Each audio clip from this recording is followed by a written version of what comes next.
أعوذ بالله من الشيطان الرجيم. براءة من الله ورسوله إلى الذين عاهدتم من المشركين فسيحوا في الأرض 4 أشهر واعلموا أنكم غير معجز الله وأن الله مخزي الكافرين. وأذان من الله ورسوله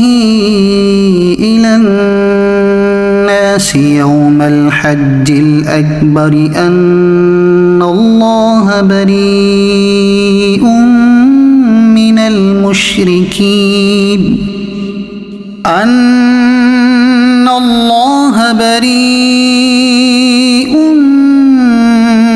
المشركين ورسوله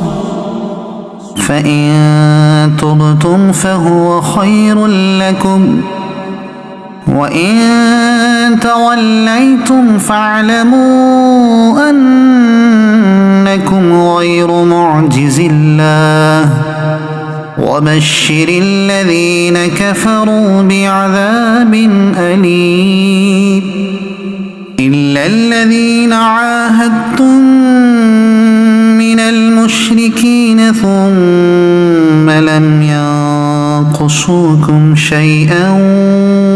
ولم يظاهروا عليكم أحدا فأتموا إليهم عهدهم إلى مدتهم إن الله يحب المتقين. فإذا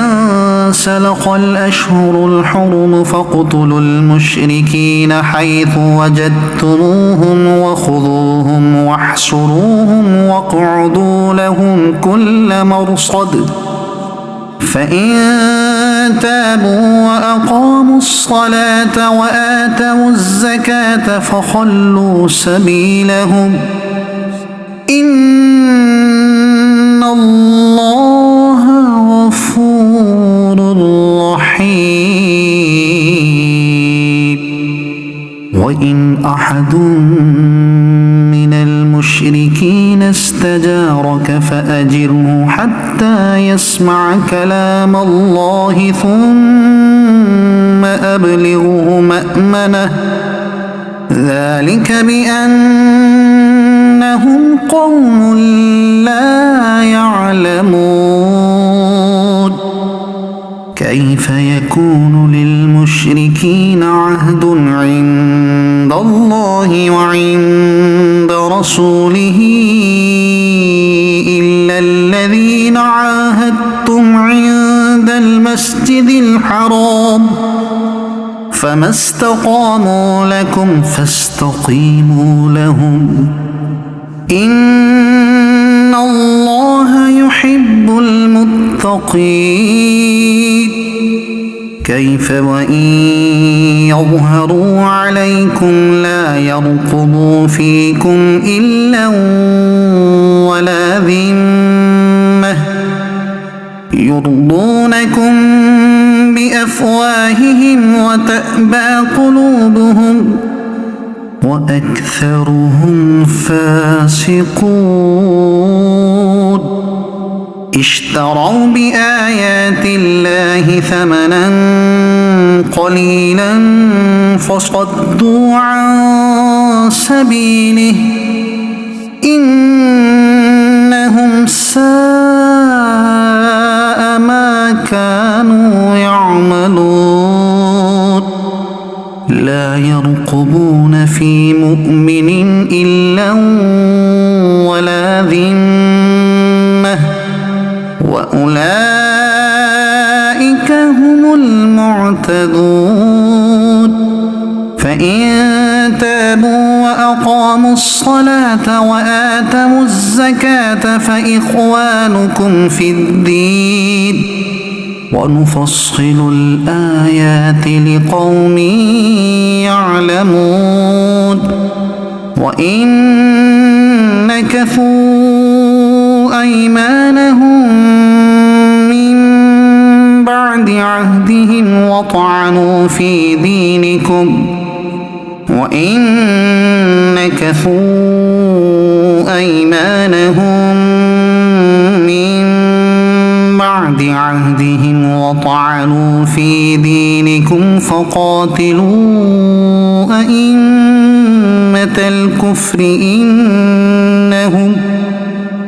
فقاتلوا أئمة الكفر إنهم لا أيمان لهم لعلهم ينتهون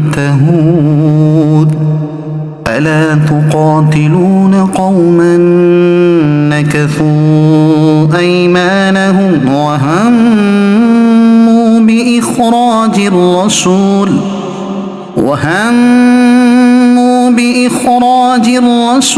وهم بدأوكم أول مرة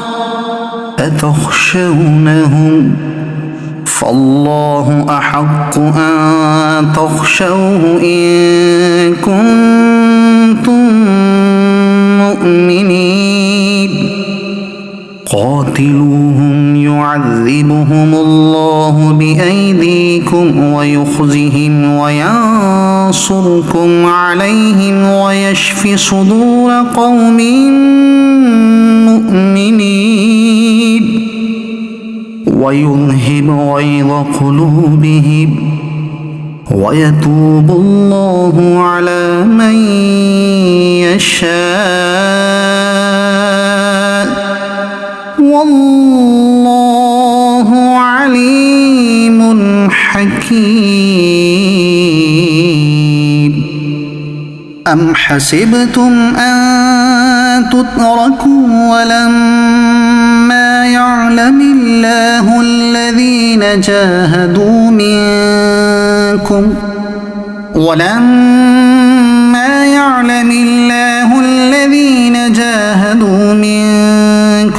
ولم يتخذوا من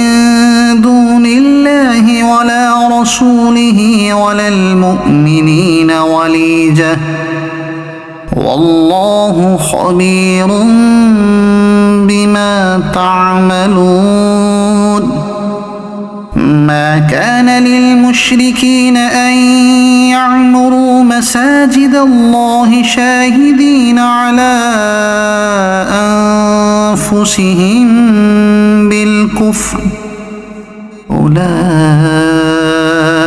حبطت أعمالهم وفي النار هم خالدون إنما يعمر مساجد الله من آمن بالله واليوم الآخر وأقام الصلاة وآتى الزكاة ولم يخش إلا الله فعسى أولئك أن يكونوا من المهتدين أجعلتم سقاية الحاج وعمارة المسجد الحرام كمن آمن بالله واليوم الآخر وجاهد في سبيل الله لا يستوون عند الله والله لا يهدي القوم الظالمين الذين آمنوا وهاجروا وجاهدوا في سبيل الله بأموالهم وأنفسهم أعظم درجة عند الله وأولئك هم الفائزون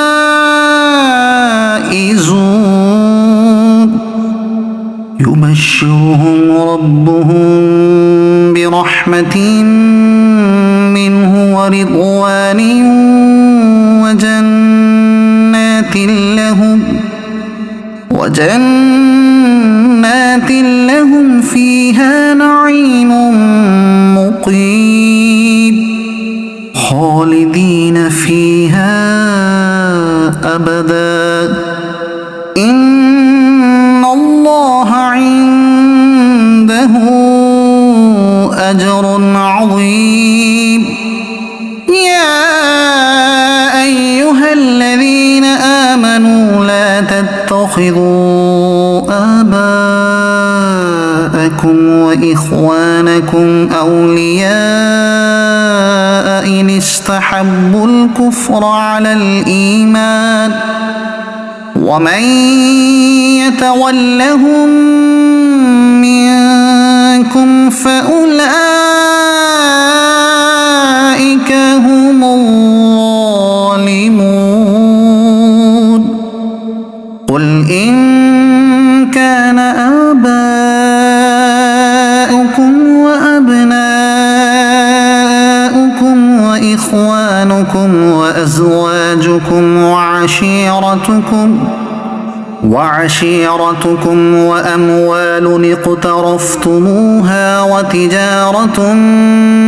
تخشون كسادها ومساكن ترضونها أحب إليكم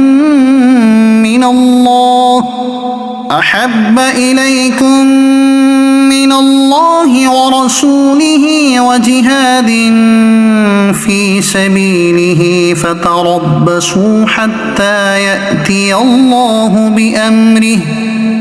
والله لا يهدي القوم الفاسقين لقد نصركم الله في مواطن كثيرة ويوم حنين إذ أعجبتكم كثرتكم فلم تغن عنكم شيئا وضاقت عليكم الأرض بما رحبت ثم وليتم مدبرين ثم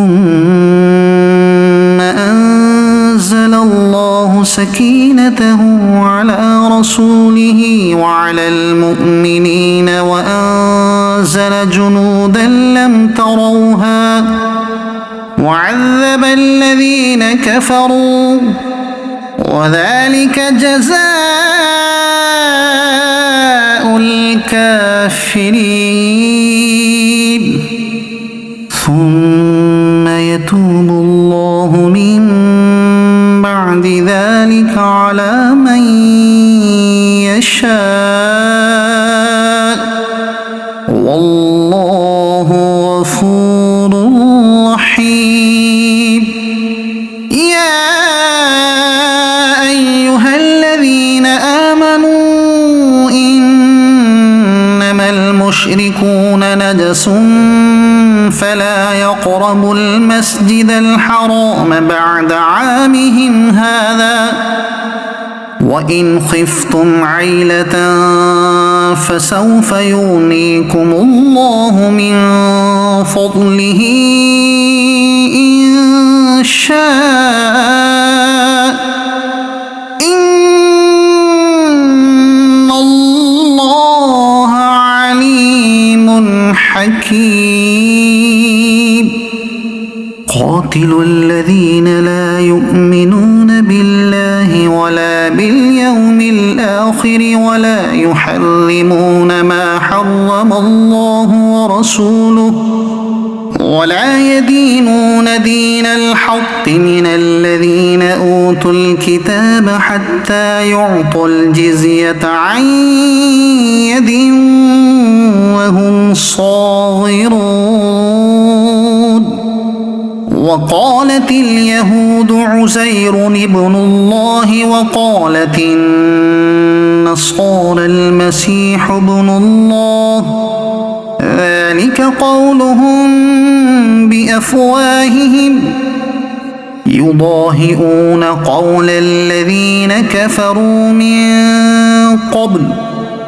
قاتلهم الله أنى يؤفكون اتخذوا أحبارهم ورهبانهم أربابا من دون الله والمسيح ابن مريم وما أمروا إلا ليعبدوا إلها واحدا لا إله إلا هو سبحانه عما يشركون يريدون أن يطفئوا نور الله بأفواههم ويأبى الله إلا أن يتم نوره ولو كره الكافرون هو الذي أرسل رسوله بالهدى ودين الحق ليظهره على الدين كله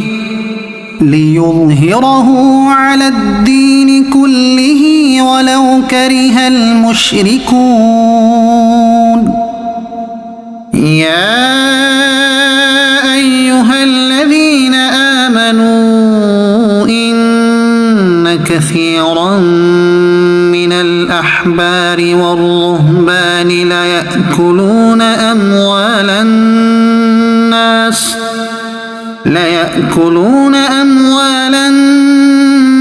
بالباطل ويصدون عن سبيل الله والذين يكنزون الذهب والفضة ولا ينفقونها في سبيل الله فبشرهم بعذاب أليم يوم يحمى عليها في نار جهنم فتكوى بها جباههم وجنوبهم وظهورهم هذا ما كنزتم لأنفسكم فذوقوا ما كنتم تكنزون إن عدة الشهور عند الله 12 شهرا في كتاب الله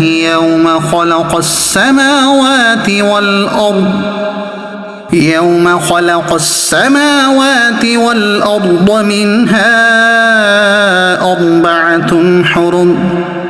ذلك الدين القيم فلا تظلموا فيهن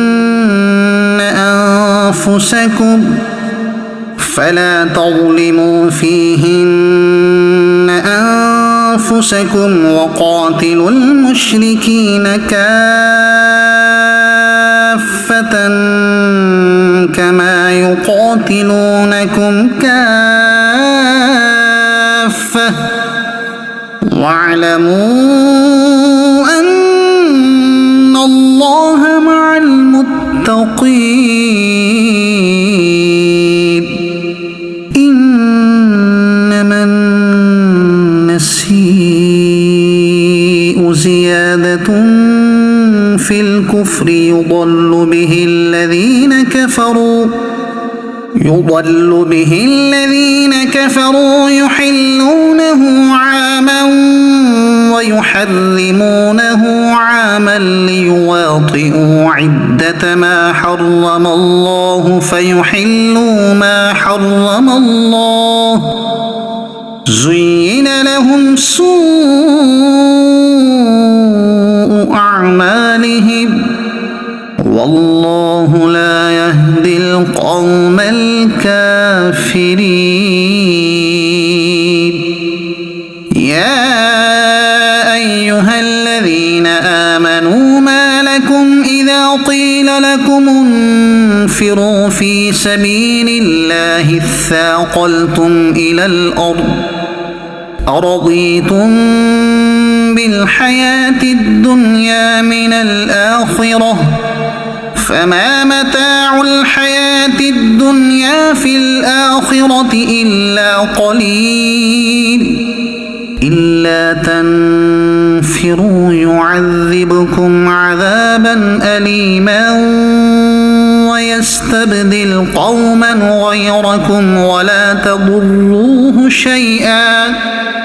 والله على كل شيء قدير إلا تنصروه فقد نصره الله إذ أخرجه الذين كفروا ثاني اثنين إذ هما في الغار إذ يقول لصاحبه لا تحزن إن الله معنا فأنزل الله سكينته عليه وأيده بجنود لم تروها وجعل كلمة الذين كفروا السفلى وكلمة الله هي العليا والله عزيز حكيم انفروا خفافا وثقالا وجاهدوا بأموالكم وأنفسكم في سبيل الله ذلكم خير لكم إن كنتم تعلمون لو كان عرضا قريبا وسفرا قاصدا لاتبعوك ولكن بعدت عليهم الشقة وسيحلفون بالله لو استطعنا لخرجنا معكم يهلكون أنفسهم والله يعلم إنهم لكاذبون عفى الله عنك لم أذنت لهم حتى يتبين لك الذين صدقوا وتعلم الكاذبين لا يستأذنك الذين يؤمنون بالله واليوم الآخر أن يجاهدوا بأموالهم وأنفسهم والله عليم بالمتقين إنما يستأذنك الذين لا يؤمنون بالله واليوم الآخر وارتابت قلوبهم فهم في ريبهم يترددون ولو أرادوا الخروج لأعدوا له عدة ولكن كره الله بعاثهم فثبطهم وقيل اقعدوا مع القاعدين لو خرجوا فيكم ما زادوكم إلا خبالا ولأوضعوا خلالكم يبغونكم الفتنة وفيكم سماعون لهم والله عليم بالظالمين لقد ابتغوا الفتنة من قبل وقلبوا لك الأمور حتى جاء الحق وظهر أمر الله وهم كارهون ومنهم من يقول ائذن لي ولا تفتني ألا في الفتنة سقطوا وإن جهنم لمحيطة بالكافرين تصبك حسنة تسؤهم وإن تصبك مصيبة يقولوا قد أخذنا أمرنا من قبل ويتولوا وهم فرحون قل لن يصيبنا إلا ما كتب الله لنا هو مولانا وعلى الله فليتوكل المؤمنون قل هل تربصون بنا إلا إحدى الحسنيين ونحن نتربص بكم أن يصيبكم الله بعذاب من عنده أو بأيدينا فتربصوا إنا معكم متربصون قل أنفقوا طوعا أو كرها لن يتقبل منكم إنكم كنتم قوما فاسقين وما منعهم أن تقبل منهم نفقاتهم إلا أنهم كفروا بالله وبرسوله ولا يأتون الصلاة إلا وهم كسالى ولا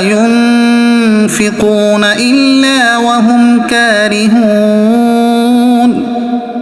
فلا تعجبك أموالهم ولا أولادهم إنما يريد الله ليعذبهم بها في الحياة الدنيا وتزهق أنفسهم وهم كافرون ويحلفون بالله إنهم لمنكم وما هم منكم ولكنهم قوم يفرقون لو يجدون ملجأ أو مغارات أو مدخلا لولوا إليه وهم يجمحون ومنهم من يلمزك في الصدقات فإن أعطوا منها رضوا وإن لم يعطوا منها إذا هم يسخطون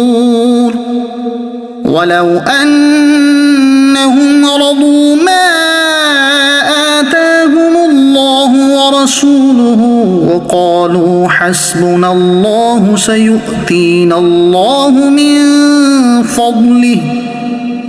سيؤتينا الله من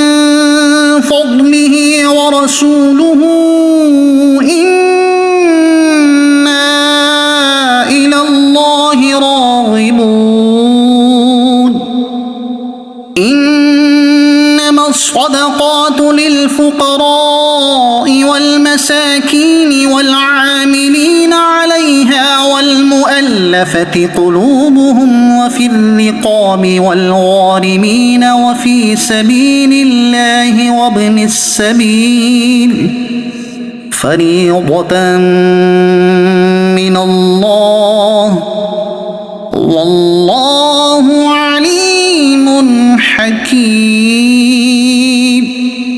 ومنهم الذين يؤذون النبي ويقولون هو أذن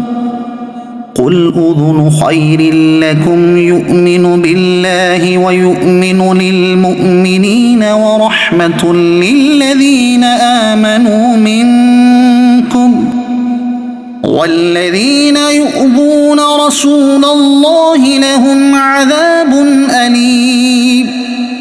يحلفون بالله لكم ليرضوكم والله ورسوله أحق أن يرضوه إن كانوا مؤمنين ألم يعلموا أنه من يحادد الله ورسوله فأن له نار جهنم خالدا فيها ذلك الخزي العظيم يحذر المنافقون أن تنزل عليهم سورة تنبئهم بما في قلوبهم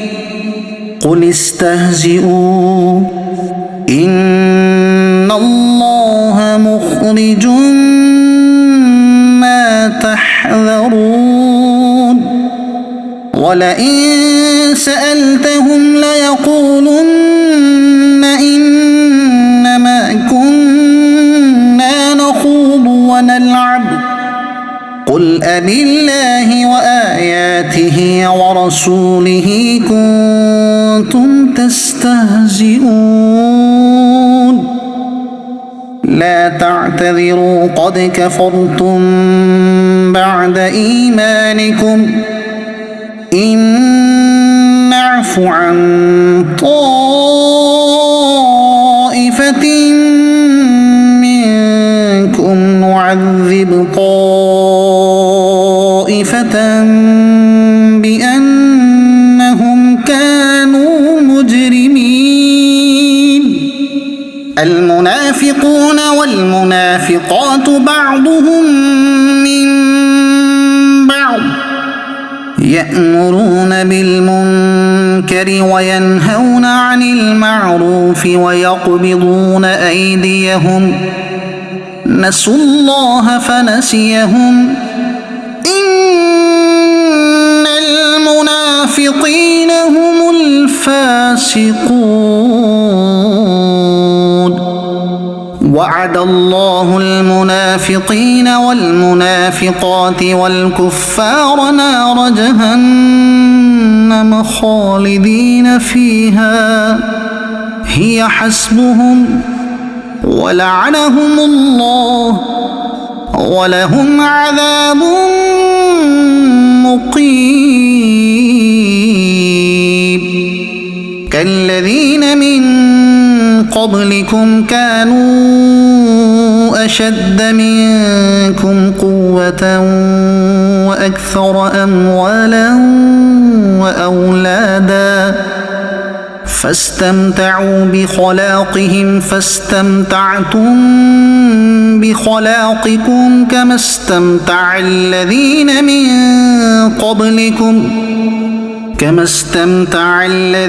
من قبلكم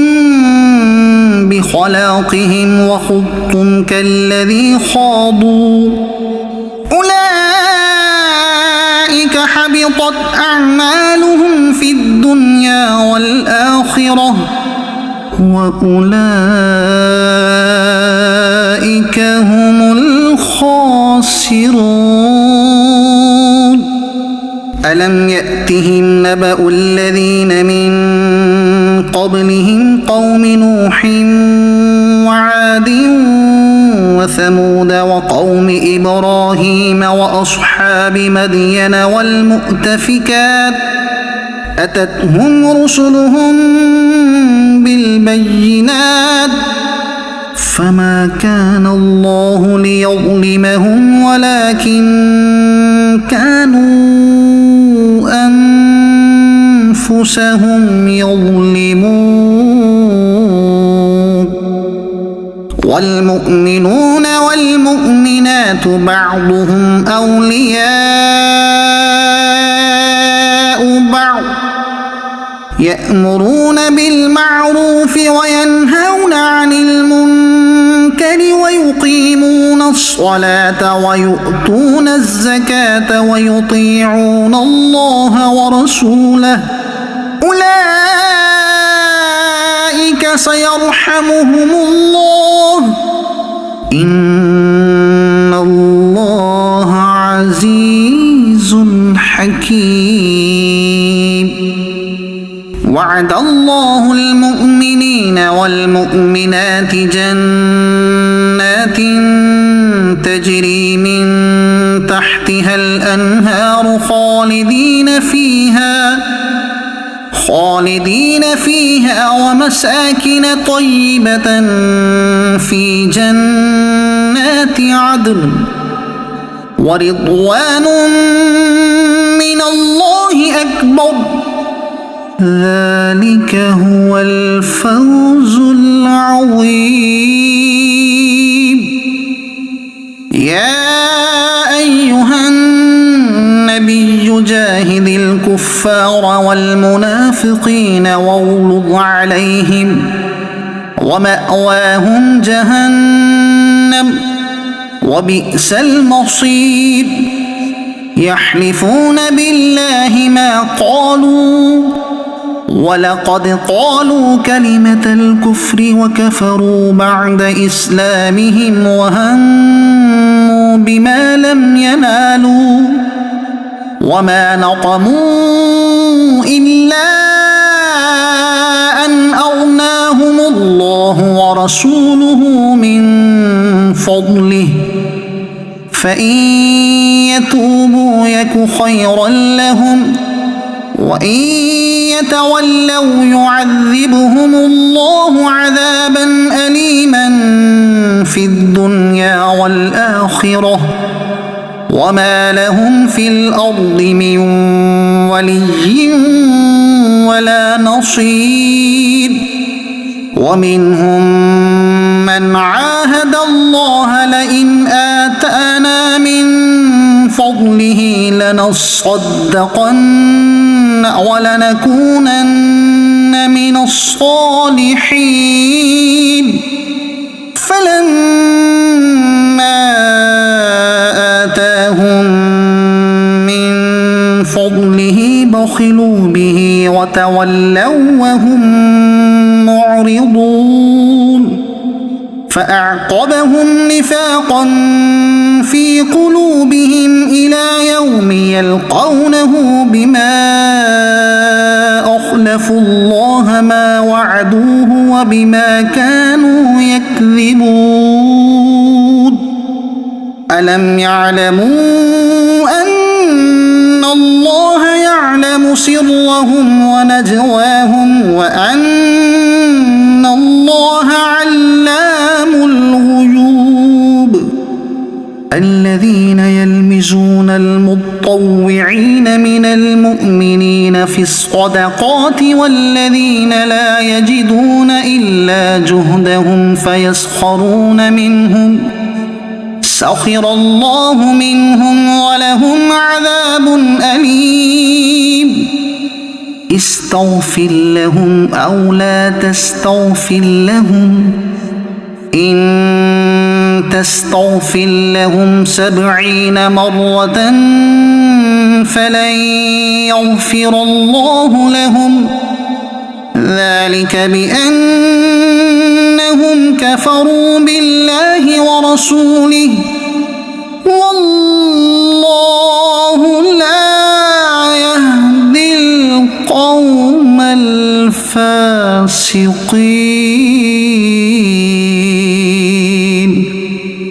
فرح المخلفون بمقعدهم خلاف رسول الله وكرهوا أن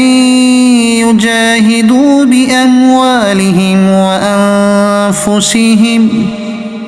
بأموالهم وأنفسهم في سبيل الله وقالوا لا تنفروا في الحر قل نار جهنم أشد حرا لو كانوا يفقهون فليضحكوا قليلا وليبكوا كثيرا جزاء بما كانوا يكسبون فإن رجعك الله إلى طائفة طائفة منهم فاستأذنوك للخروج فقل لن تخرجوا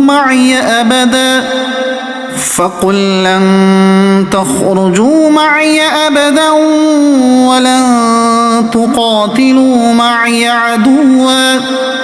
إنكم رضيتم بالقعود أول مرة فاقعدوا مع الخالفين ولا تصل على أحد منهم مات أبدا ولا تقم على قبره إنهم كفروا بالله ورسوله وماتوا وهم فاسقون ولا تعجبك أموالهم وأولادهم إنما يريد الله أن يعذبهم بها في الدنيا وتزهق أنفسهم وهم كافرون وإذا أنزلت سورة أن آمنوا بالله وجاهدوا مع رسوله استأذنك أولو الطول منهم وقالوا ذرنا نكن مع القاعدين رضوا بأن يكونوا مع الخوالف وطبع على قلوبهم فهم لا يفقهون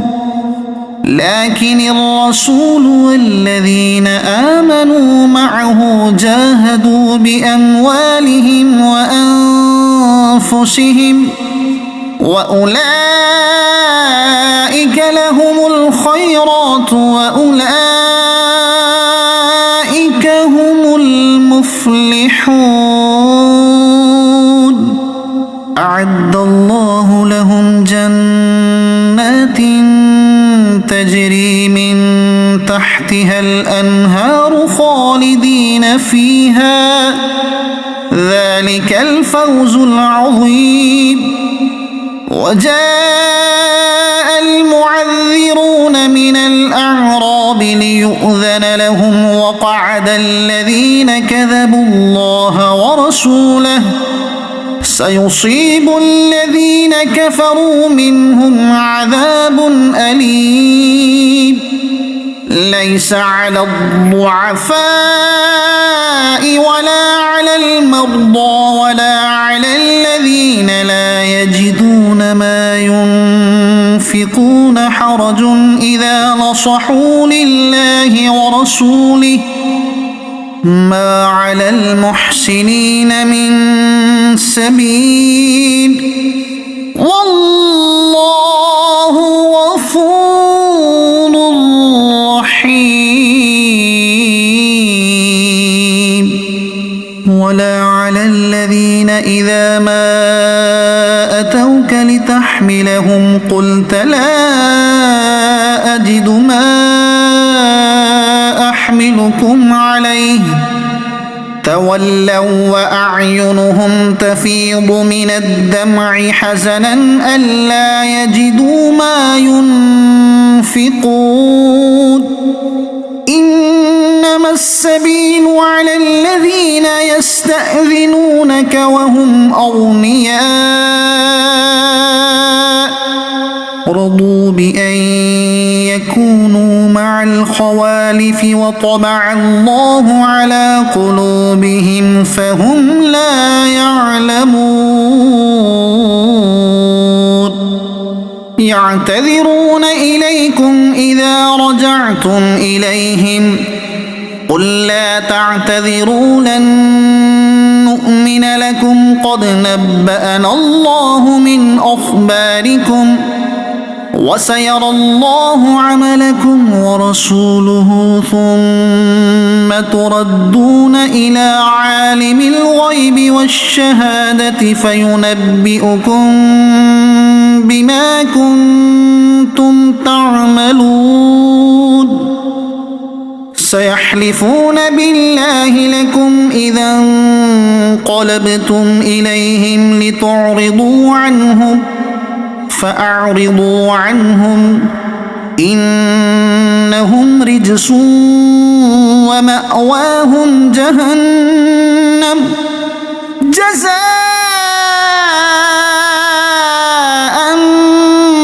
بما كانوا يكسبون يحلفون لكم لترضوا عنهم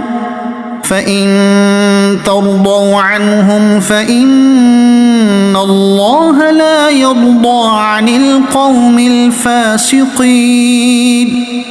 الأعراب أشد كفرا ونفاقا وأجدر ألا يعلموا حدود ما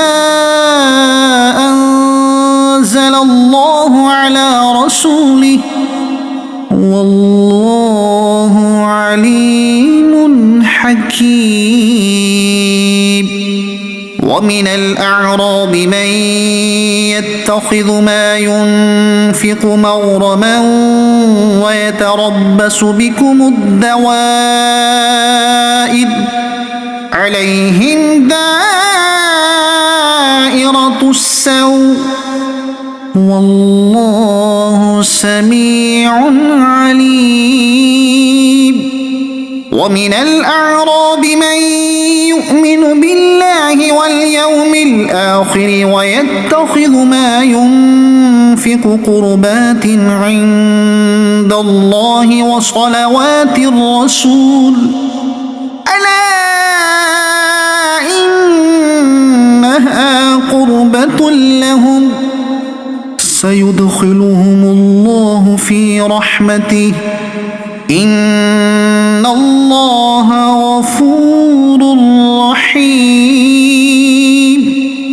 والسابقون الأولون من المهاجرين والأنصار والذين اتبعوهم بإحسان رضي الله عنهم ورضوا عنه وأعد لهم جنات تجري تحتها الأنهار خالدين فيها أبدا ذلك الفوز العظيم وممن حولكم من الأعراب منافقون ومن أهل المدينة مرضوا على النفاق لا تعلمهم نحن نعلمهم سنعذبهم مرتين ثم يردون إلى عذاب عظيم وآخرون اعترفوا بذنوبهم خلطوا عملا صالحا وآخر سيئا عسى الله أن يتوب عليهم إن الله غفور رحيم خذ من أموالهم صدقة تطهرهم وتزكيهم بها وصل عليهم إن صلاتك سكن لهم والله سميع عليم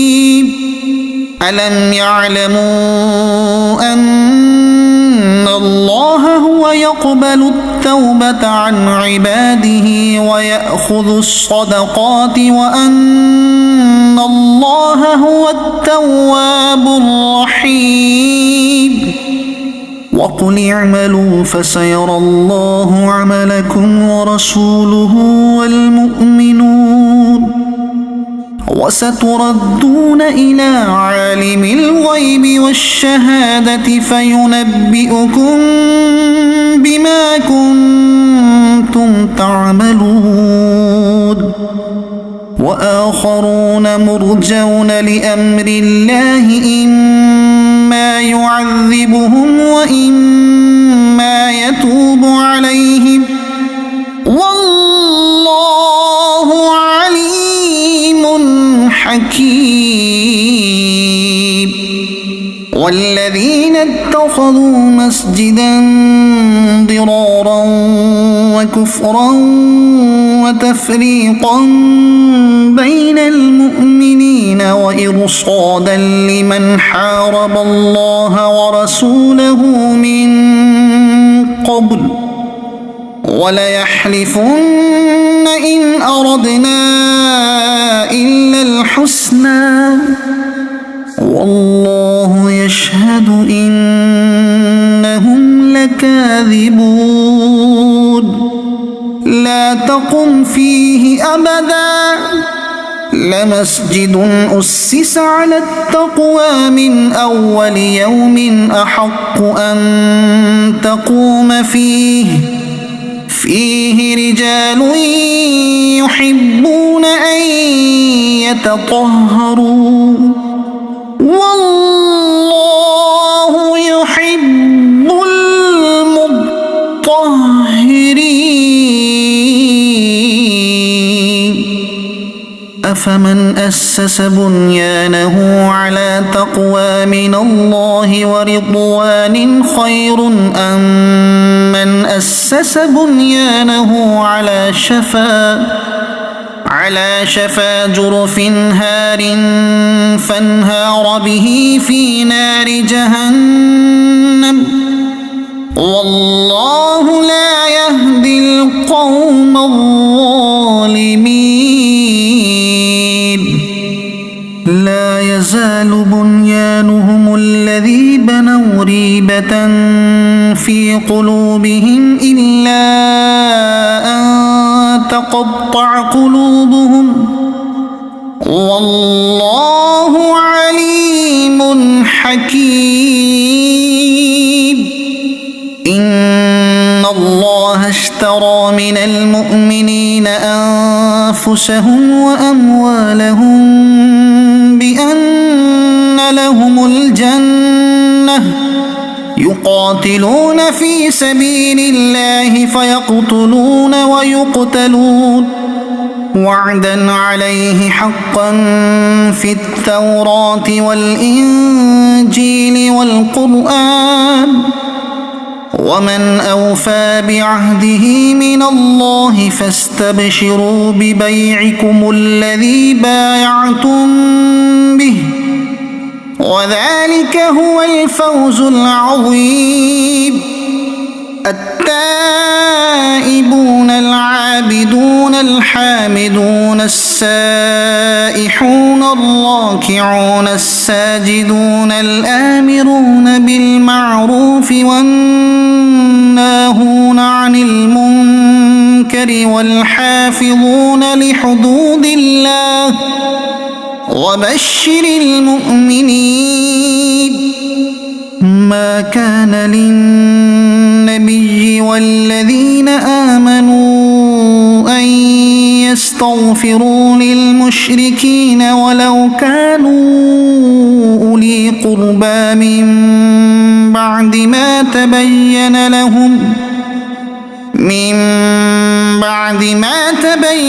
لهم أنهم أصحاب الجحيم وما كان استغفار إبراهيم لأبيه إلا عن موعدة وعدها إياه فلما تبين له أنه عدو لله تبرأ منه إن إبراهيم لأواه حليم وما كان الله ليضل قوما بعد إذ هداهم حتى يبين لهم ما يتقون إن الله بكل شيء عليم إن الله له ملك السماوات والأرض يحيي ويميت وما لكم من دون الله من ولي لقد تاب الله على النبي والمهاجرين والأنصار الذين اتبعوه في ساعة العسرة من بعد ما كاد يزيغ قلوب فريق منهم ثم تاب عليهم إنه بهم رءوف رحيم. وعلى الثلاثة الذين خلفوا حتى إذا ضاقت عليهم الأرض بما رحبت وضاقت عليهم أنفسهم وظنوا أن لا ملجأ من الله إلا إليه ثم تاب عليهم ليتوبوا إن الله هو التواب الرحيم. يا أيها الذين آمنوا اتقوا الله وكونوا مع الصادقين. ما كان لأهل المدينة ومن حولهم من الأعراب أن يتخلفوا عن رسول الله ولا يرغبوا بأنفسهم عن نفسه ذلك بأنهم لا يصيبهم ظمأ ولا نصب ولا مخمصة في سبيل الله ولا يطؤون موطئا يغيظ الكفار ولا ينالون من عدو نيلا إلا كتب لهم به عمل صالح إن الله لا يضيع أجر المحسنين. ولا ينفقون نفقة صغيرة ولا كبيرة ولا يقطعون واديا إلا كتب لهم ليجزيهم الله أحسن ما كانوا يعملون. وما كان المؤمنون لينفروا كافة فلولا نفر من كل فرقة منهم طائفة ليتفقهوا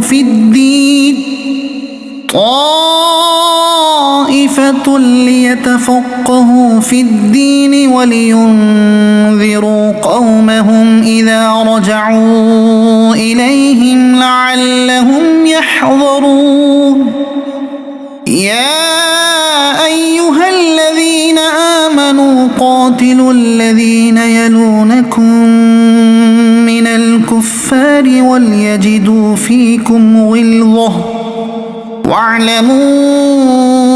أن الله مع المتقين. وإذا ما أنزلت سورة فمنهم من يقول أيكم زادته هذه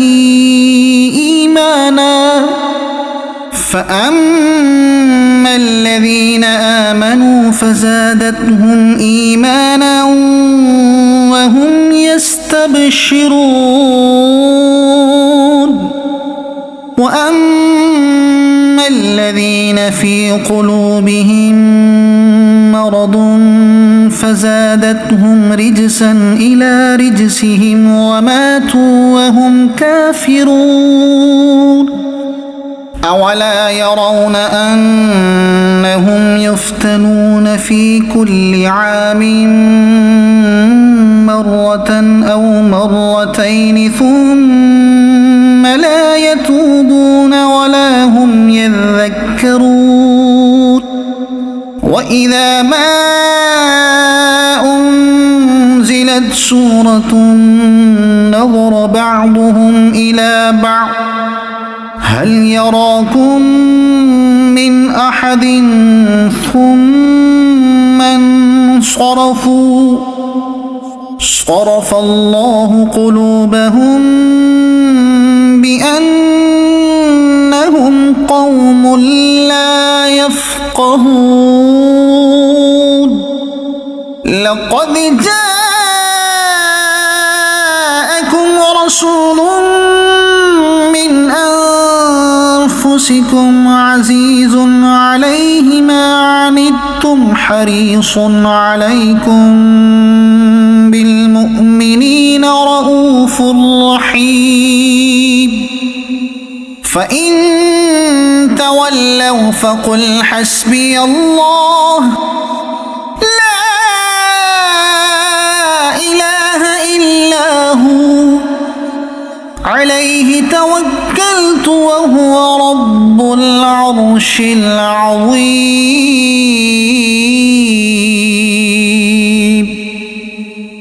صدق الله